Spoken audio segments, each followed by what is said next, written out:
Nous allons voir un peu plus en profondeur l'interface du Dropbox.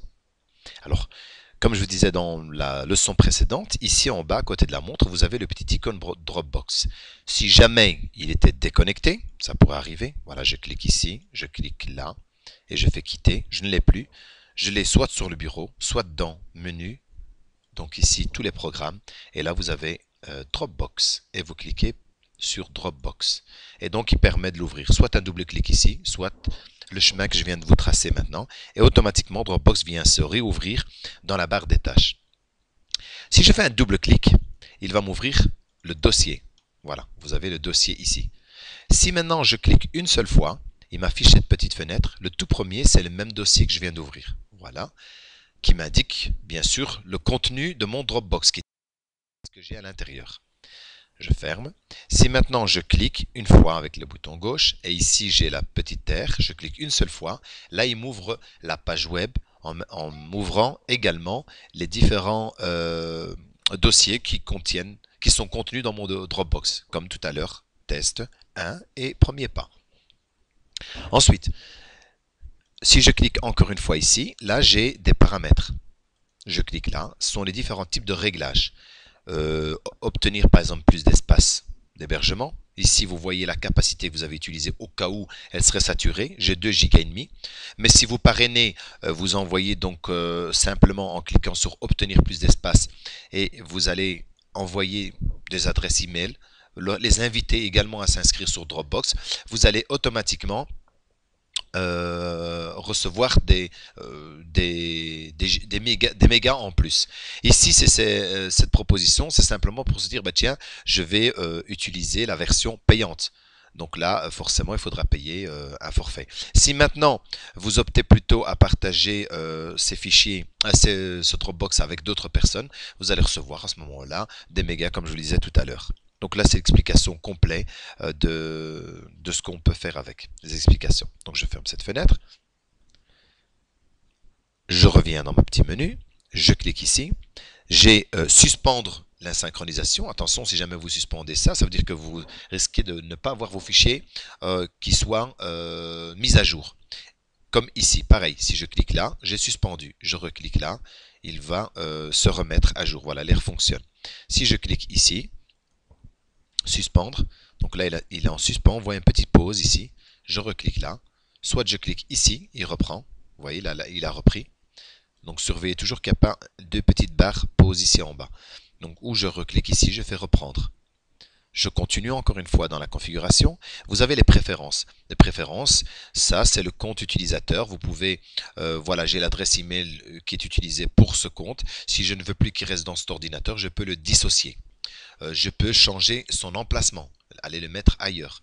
Voilà. Les photos, attention, c'est là que je vous disais, n'importez pas les photos parce que si vous importez ici vos photos, bah, vous risquez de ne pas avoir suffisamment de place. Les photos prennent vite de la place. Donc le restant, vous n'avez pas besoin de le savoir, vous pouvez les analyser si vous le désirez. Je ferme.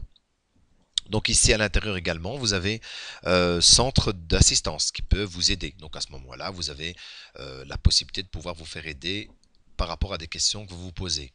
Donc par exemple ici, partager des fichiers dossiers, etc.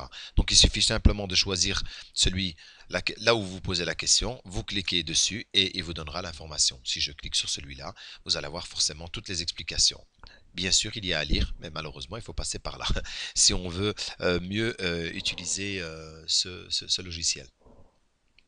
Ensuite, je vais maintenant plutôt rentrer dans l'interface web, puisque ici on a fait le tour, hormis quitter, si on veut le sortir de là. Et donc là, je peux aller sur l'interface web. Et une fois que je suis dessus, et là j'ai la possibilité également d'avoir pas mal de paramètres. À commencer par la colonne de gauche. Le tout premier, la boîte Dropbox, vous permet de revenir toujours à cette première page. Les photos, ça ce sont les photos si vous aviez mis des photos dedans. Donc je préfère ne pas les ajouter dedans, ça prend vite de la place. Les fichiers, on revient au même fichier de départ, là où on était juste maintenant. Je voulais vous le préciser. C'est pour ça que je suis passé sur photo, puis je reviens là-dessus. Et après, là, vous avez les partages, les différents types de partages que vous avez pu faire. Donc ici, le seul partage, c'était ce dossier que j'avais. Vous avez les liens, les différents liens. On aurait pu partager un lien et non pas à ce moment-là un dossier ou un fichier. Et donc là, vous pouvez choisir également. Ici, vous pouvez le faire. Les événements, ça c'est intéressant par rapport à ce que vous avez fait, vous avez supprimé certaines choses, etc. Tout est là, vous pouvez récupérer si jamais vous avez fait une erreur. La prise en main, comme je l'avais dit dans l'autre leçon, ici vous avez visité Dropbox, vous avez l'installation de Dropbox sur l'ordinateur. J'ai déjà placé un fichier, donc voilà, c'est déjà validé. Je peux l'installer sur d'autres ordinateurs, donc à ce moment-là, il faut aller sur une autre machine. Partager, donc vous pouvez avoir 3-4 ordinateurs qui reprennent votre Dropbox et chaque fois que vous êtes connecté sur Internet, sur les 4 PC, automatiquement, vous allez avoir la mise à jour dessus. Ensuite, vous avez partagé un dossier avec des collègues. Ils vous montrent comment on fait pour le faire d'ici. Je vous le referai tout à l'heure s'il faut. L'invitation des amis à rejoindre.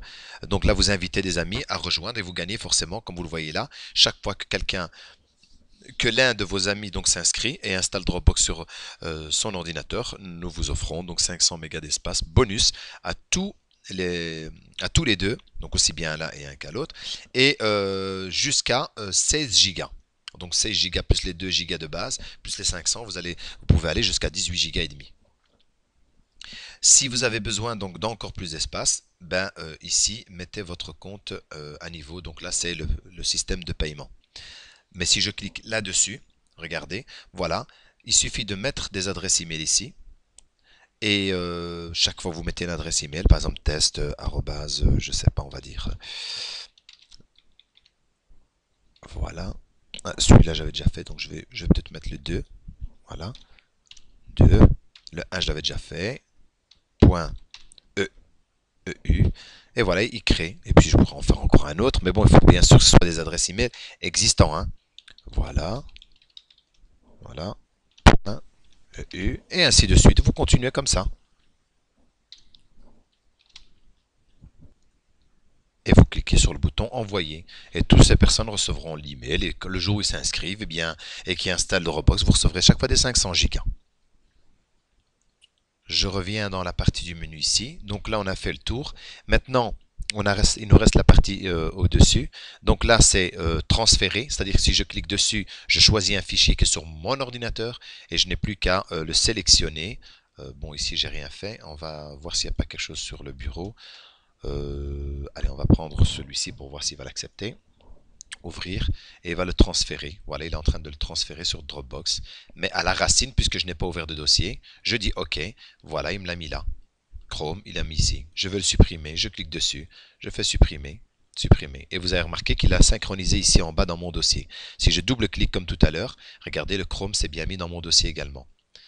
Donc, si maintenant je vais là et je supprime via ma page interne, je clique bouton droit et je fais supprimer.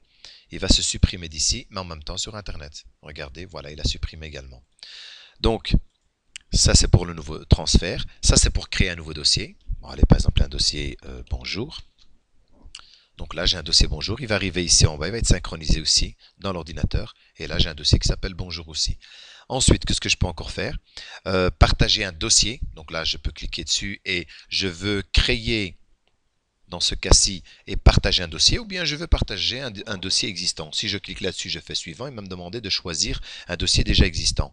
Si je fais retour et que je choisis, je veux créer et donc partager, là je veux dire par exemple, les partager, et je fais suivant, donc il va automatiquement créer un dossier et le partager. Et donc là, on n'a plus qu'à taper une adresse email pour qu'il puisse lui partager. Là, vous tapez votre message, vous faites partager et il recevra le message. Et puis, il recevra un email et voilà. Et donc, une fois que c'est partagé, il pourra avoir accès. Tous les deux, on pourra avoir accès. Il reste le dernier, c'est la corbeille. C'est tout ce qu'on a supprimé. Regardez, on avait supprimé celui-là tout à l'heure. Si j'ouvre la corbeille, je le vois dedans. Et je peux le supprimer définitivement si je le veux. Revenir à la version précédente, restaurer, etc. Je ferme la corbeille. Voilà.